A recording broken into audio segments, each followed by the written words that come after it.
Assalamu alaikum to all my dear students. I'm Fazila Parekh from AI Mullah High School, Umarwada, standard 10, subject English. વિદ્યાર્થી મિત્રો, આજે આપણે unit 8 જોઈ રહ્યા છે. તેના આગળ જે બાકી છે તે જોઈશું.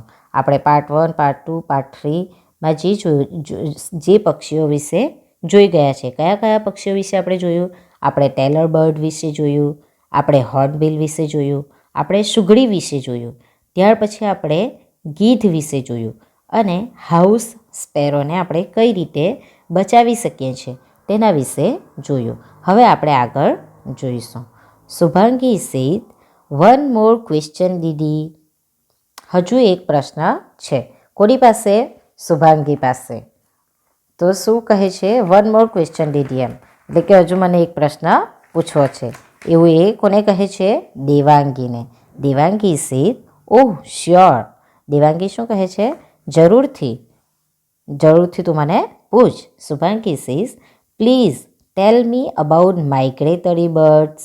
માઇગ્રેટરી એટલે કે પ્રવાસી. તમે મને પ્રવાસી પક્ષીઓ વિશે કહી શકો પ્લીઝ? પ્રવાસી પક્ષીઓ એટલે તો ખબર ને, બીજા દેશના પક્ષીઓ આપણા દેશમાં આવો કે આપણા દેશના પક્ષીઓ ત્યાં જવું એટલે કે પ્રવાસ કરતા પક્ષીઓ, બરાબર? તો શું તમે મને પ્રવાસી પક્ષીઓ વિશે કહી શકો? આવું કોણ કહે છે? શુભાંગી દેવાંગીને કહે છે, બરાબર? આગળ Devangi says, well Shubhu, every year we have thousands of birds as our guests from Europe, Siberia and other cold countries. Birds like pelicans, cranes, various ducks and rosy pastors travel thousands of kilometers to fly to India. જુઓ શું કહે છે કે દેવાંગી શું કહે છે? વેલ શુભુ, જો શુભુ, every year we have thousands of birds as our guests from Europe. જુઓ શું કહે છે? દર વર્ષે યુરોપ પછી Siberia and other cold countries એટલે કે યુરોપ, સાઇબેરિયા અને બીજા ઠંડા દેશોમાંથી હજારો પક્ષીઓ આપણા મહેમાન બને આવે છે દર વર્ષે. એમ આટલા બધા પક્ષીઓ અહીંયા આપણા મહેમાન બને છે. કયા કયા? Birds like pelican. પેલિકન એટલે કે બતક જેવું મોટું પક્ષી. ક્રેન્સ એટલે કે સારસ. તો અહીંયા કયા કયા પક્ષીની વાત કરેલ છે? કે pelican, cranes, various ducks and rosy pastors travel thousands of kilometres to fly to India. જુઓ, વેરિયસ ડક્સ એટલે કે અલગ અલગ પ્રકારના બતકો. રોઝી પેસ્ટર્સ એટલે કે વૈયા, એને ગુજરાતીમાં વૈયા કહેવાય છે. તો કયા કયા પક્ષીઓ આવે છે? કે પેલિકન, સારસ, વિવિધ બતકો, રોઝી પાસ્ટર જેવા પક્ષીઓ હજારો કિલોમીટરનો પ્રવાસ કરી ભારતમાં ઉડીને આવે છે. Shubhangi says, rosy pastor, this name sound sweet, what is that? Shubhangi શું પ્રશ્ન કરે છે? તમને લોકોને પણ નવો લાગ્યો ને આ શબ્દ રોઝી પેસ્ટર? તો શુભાંગી પ્રશ્ન કરે છે, rosy pastor, rosy pastor, this name sound sweet, આ નામ સાંભળવામાં મીઠું લાગે છે. Vote is that? એ શું છે? આ રીતે એ પ્રશ્ન કરે છે. Devangi says, it is a bird like our myna. Rosy pastor is વૈયા in Gujarati. Its colour is dull brown and pink. શું કહે છે દેવાંગી? દેવાંગી કહે છે કે આ રોઝી વૈયા શું છે? એક એવું પક્ષી છે કેવું કે એ આપણી મૈના, ગુજરાતીમાં આપણે મેના કહીએ ને તે કે આ આપણી મેના જેવું એક પક્ષી છે. રોઝી પેસ્ટર ઇઝ વૈયા ઇન ગુજરાતી. ગુજરાતીમાં રોઝી પેસ્ટરને વૈયા કહેવામાં આવે છે. It's colour is dull brown and pink. તેનો રંગ આછો બદામી અને ગુલાબી હોય છે. Shubhangi says, it is the same one I see during winter, flying in the flock. Shubhangi શું કહે છે? આ તે એ જ પક્ષી છે જેને આઈ સી ડ્યુરિંગ વિન્ટર એટલે કે શિયાળામાં, જેને શિયાળામાં હું ટોળામાં ઉડતા જોઉં છું. ફ્લાઇંગ ઇન ધી ફ્લોક એટલે કે ટોળામાં, બધા સાથે, તે કે હું ટોળામાં ઉડતા જોઉં છું. Devangi says, good observation, this bird arrives India in June July from Europe and returns in March April. જુઓ શું કહે છે? ગુડ ઓબ્ઝર્વેશન એટલે કે નિરીક્ષણ, સારું તારું નિરીક્ષણ છે. This bird arrives in India in June July from Europe. આ જે પક્ષી છે કયું? વૈયા, રોઝી પાસ્ટર. બરાબર, ઇંગ્લિશમાં શું કહેવાય? રોઝી પાસ્ટર, અને ગુજરાતીમાં વૈયા તરીકે તેને ઓળખાય છે. તો આ જે પક્ષી છે તે જૂન જુલાઈમાં ક્યાંથી આવે છે? યુરોપથી. બરાબર, તો યુરોપથી ભારતમાં જૂન જુલાઈમાં આવે છે. And returns in March April, અને માર્ચ એપ્રિલમાં પાછા ફરે છે. બરાબર વિદ્યાર્થી મિત્રો, આ જે આપણે ફકરો જોયો તેમાંથી કયા કયા પ્રશ્ન તમને પૂછાઈ શકે છે? પહેલો, વોટ આર માઇગ્રેટરી બર્ડ્સ? બીજો, from where do the migratory birds come? ત્રીજો, name some migratory birds that come to India. ચોથો, what is the rosy pastor called in Gujarati? પાંચમો, what colour is the rosy pastor? છઠ્ઠો, when does the rosy pastor arrive in India? When does it return? આટલા પ્રશ્ન તમને પૂછાઈ શકે છે આ ફકરાની અંદરથી. બરાબર, આગળ જોઈએ આપણે. Shubhangi sees, how do they travel without any map? શુભાંગીના દિમાગમાં શું પ્રશ્ન આવે છે કે તેઓ યુરોપથી આટલે સુધી આવે તો તે લોકો એમ નકશા વિના, મેપ એટલે કે નકશો, નકશા વિના કઈ રીતે ભારત આવે છે? એમ નકશા વગર કેવી રીતે પ્રવાસ કરે છે એમ પક્ષીઓ? Devangi says, they take help of the sun to find their way. Devangi શું કહે છે? They take help to sun to find their way. તેઓ સૂર્યની મદદથી તેમનો માર્ગ શોધે છે. While they come, they travel in the early morning and during return migration they fly in the evening.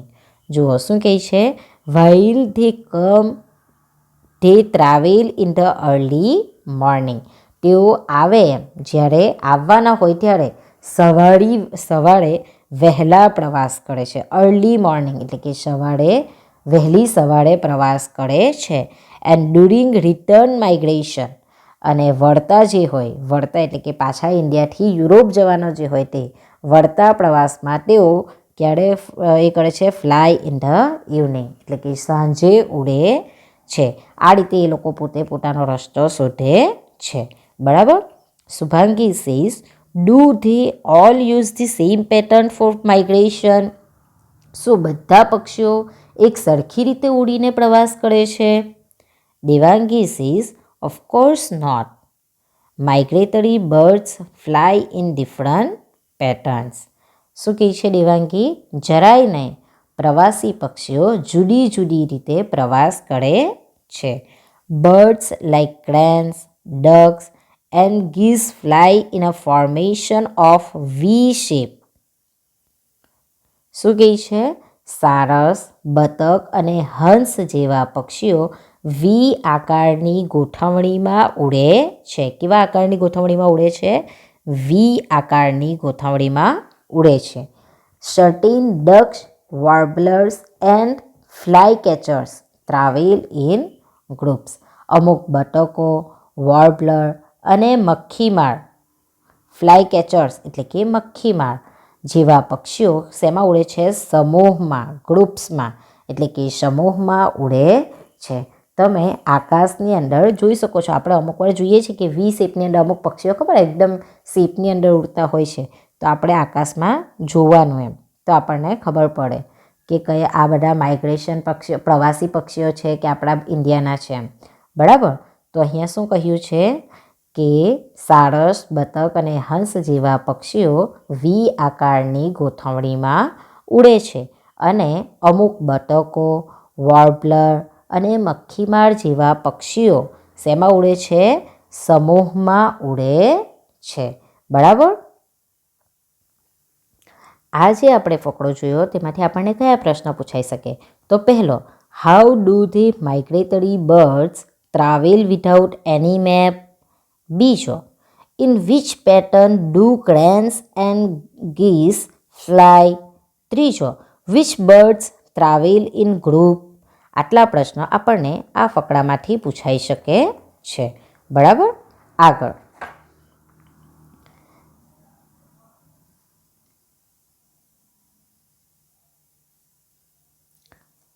Subhangi says, "Oh God, how can I remember all the details?"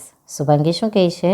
ઓ ભગવાન, એમ, હે ભગવાન, આટલી બધી માહિતી હું કેવી રીતે યાદ રાખી શકું? તમે યાદ રાખી શકો? Devangi says, "That's easy. Remember these steps while birding." શું કહે છે દેવાંગી? સહેલું છે, એમ, ખૂબ જ સહેલું છે. Remember these steps while birding. પક્ષીઓને ઓળખવા માટે આ મુદ્દા યાદ રાખવા જોઈએ. કયા કયા તે જુઓ. પહેલો, see the colour of the birds. પક્ષીઓનો રંગ જુઓ. Observe its size. તે જે પક્ષી હોય તેનું કદનું નિરીક્ષણ કરો. ત્રીજી વસ્તુ, notice the shape and length of the bill and tails. શું કહે છે? કે તેની નોટિસ લેન્થ એટલે કે લંબાઈ, પક્ષીની લંબાઈ, શેપ તેનો આકાર, બિલ એટલે કે ચાંચ અને ટેલ એટલે કે પૂંછડી.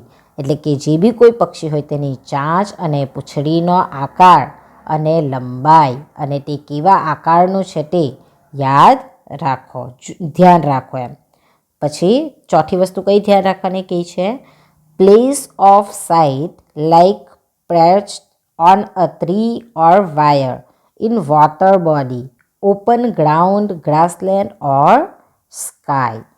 દેખાયા હોય તે સ્થળ જેમ કે ઝાડ, ટ્રી અથવા તો પછી વાયર એટલે કે ઝાડ અથવા તો પછી તાડ પર બેઠા હોય ને તેવા. ઇન વોટર બોડી અથવા તો પછી પાણીમાં, ખુલ્લા મેદાનમાં. ઓપન ગ્રાઉન્ડ એટલે કે ખુલ્લા મેદાનમાં. ગ્રાસલેન્ડ ઓર સ્કાય, ઘાસમાં કે પછી આકાશમાં હોય. આવા મુદ્દાઓ આપણે શું કરવા જોઈએ? યાદ રાખવા જોઈએ. કયા કયા? પહેલું, પક્ષીનો રંગ જુઓ. બીજું, તેના કદનું નિરીક્ષણ કરો. ત્રીજું, તેની ચાંચ, પૂંછડીનો આકાર અને તેની લંબાઈ જુઓ. ચોથું, જ્યાં આપણને પક્ષીઓ જે સ્થળ પર દેખાયા હોય તે સ્થળ, દાખલા તરીકે ઝાડ પર, કોઈ તાડ પર બેઠેલા હોય, પાણીમાં હોય, ખુલ્લા મેદાનમાં છે, ઘાસમાં જોયેલા, આકાશમાં જોયેલા, એ વસ્તુને યાદ રાખો. બરાબર. આ જે મુદ્દાઓ છે તેને શું કરવાનું છે? યાદ રાખવાનું છે આપણે. Apart from these tips, you can give your close friend's name to that bird whose nature or any characteristics matches with the friend. આ મુદ્દાઓ ઉપરાંત બીજું શું યાદ રાખવાનું કે તમને? કે જે પક્ષીનો સ્વભાવ કે કોઈ લક્ષણ, આજે કોઈ પક્ષી આપણે જોઈએ તેનો સ્વભાવ કે કોઈ લક્ષણ તમારા નજીકના મિત્ર, ક્લોઝ ફ્રેન્ડ એટલે કે તમારા નજીકના મિત્ર સાથે મળતો હોય તો તે મિત્રનું નામ તમે તે પક્ષીને આપી શકો છો, જેથી તમને હંમેશા માટે આ પક્ષી શું રહે? યાદ રહે. તેથી તમે તમારા કોઈ પણ મિત્રનું નામ પક્ષીને આપી શકો છો. બરાબર. વિદ્યાર્થી મિત્રો, આ જે ફકરો આપણે જોયો તેમાંથી તમને એક પ્રશ્ન પૂછાઈ શકે છે. કયો? What things should you observe while birding? પક્ષીને ઓળખવા માટે, ઓબ્ઝર્વ કરવા માટે તમારે કઈ કઈ વસ્તુ યાદ રાખવી પડે? તો આ એક પ્રશ્ન તમને આ ફકરામાંથી પૂછાઈ શકે છે. આપણે આગળ જોઈએ. Shubhangi says, that's not true. Thank you દીદી for introducing me to colorful world of birds. Shubhangi શું કહે છે? ધેટ્સ ટ્રુ, સાચી વાત છે. થેન્ક યુ દીદી, તમારો આભાર દીદી.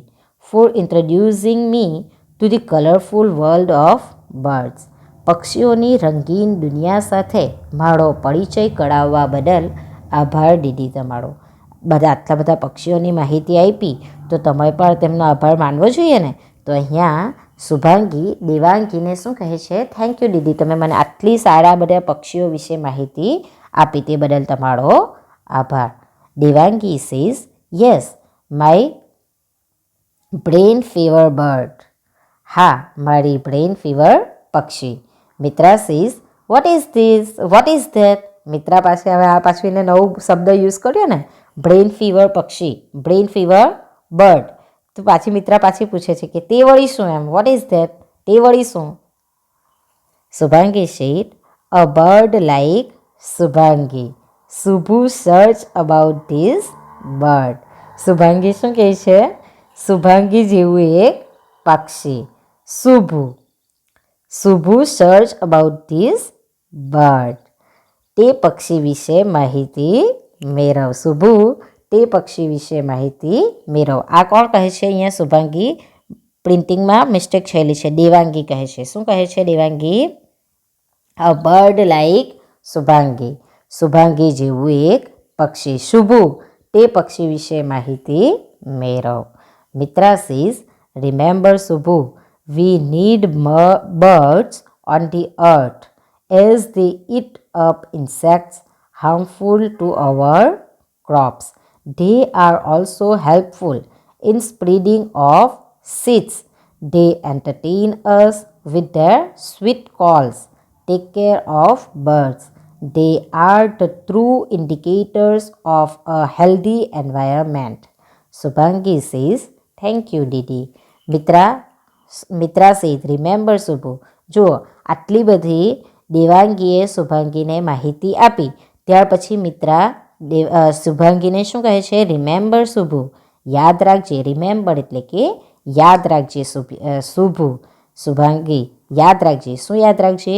We need birds on the earth as they it up insects harmful to our crops.